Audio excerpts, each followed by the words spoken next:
Hello. Let's take a look at the Buddha's teachings about kamma or karma, which is a central teaching of the Buddha. In the sutra, the Buddha said, intention, I tell you, is kamma. Intending, one does kamma by way of body, speech, and intellect.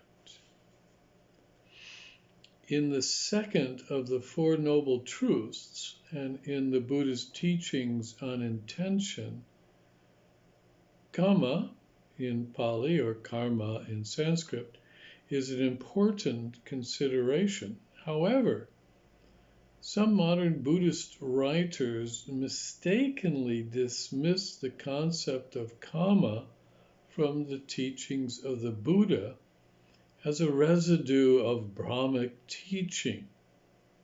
Some also think that kamma is a form of universal reward and punishment or justice, and is therefore an unfounded or implausible idea. However, the Buddha didn't teach that there is a metaphysical lawgiver who decides what is right or wrong. And the Buddha's analysis of rebirth is very different from the Brahmic teaching because it entails no belief in an abiding entity, nor does it posit a soul that transmigrates. There is no self with a large S that is reborn. Also, according to the Buddha, kamma is only one of the universal laws that determine the state of existence of sentient beings. There are also natural laws, for example, inorganic physical order, the cause of weather, seasons, etc. Organic physical order, the growth of plants, cells, genes, epigenetics, etc., and natural processes such as gravity and other natural phenomena that govern physical processes and can influence mental processes. Therefore, everything that happens in the world is not due to kamma.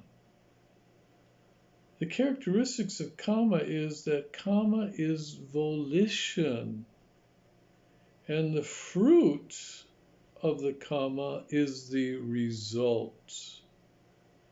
Every volitional activity is inevitably accompanied by its effect. As kamma is mental, so is vipaka. It is experienced as happiness or bliss, unhappiness or misery, according to its kammic root. Like a fruit tree, kamma has its own effect, its result, its fruit. The Buddha's teachings of kamma is a positive doctrine and is fundamental to his understanding of life.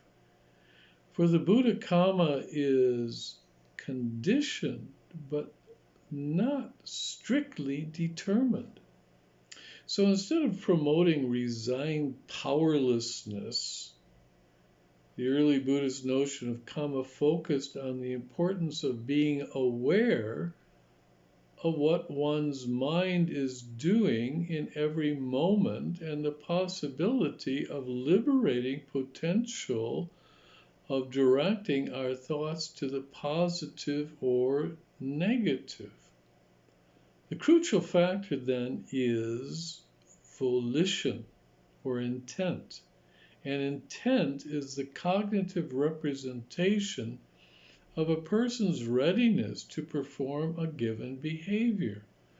Volition is considered the immediate antecedent of behavior.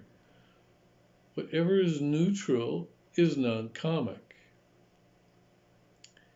Hence, by definition, whatever is neutral volition, volition strictly tied to the self-maintaining living system, such as eating when hungry or sleeping when tired, does not have any karmic influence or consequences. In the end, we are fully responsible for our intentions and volitions. Our cognitions are our way of making whatever we do. Therefore, ethically beneficial or the opposite, harmful actions are defined in accordance with one's progression or lack thereof towards enlightenment. This is a measure.